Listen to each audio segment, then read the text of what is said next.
Vau, qaranglar, men qayerdaman? O'tmishga sayohat qilamizmi? Bu yerlar qadimgi ilk tarixiy yo'llar. Odamlar doim yo'l bilan yashagan. Karvonlar, savdo, kashfiyotlar, hammasi yo'llarda bo'lgan.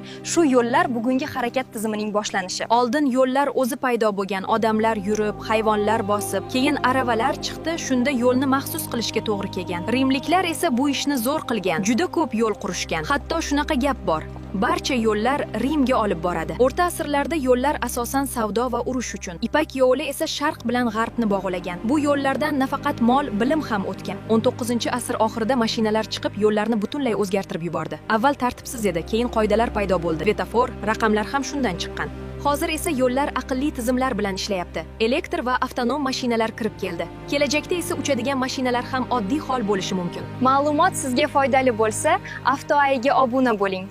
Kelgusi videolar bundan ham qiziqarli bo'ladi.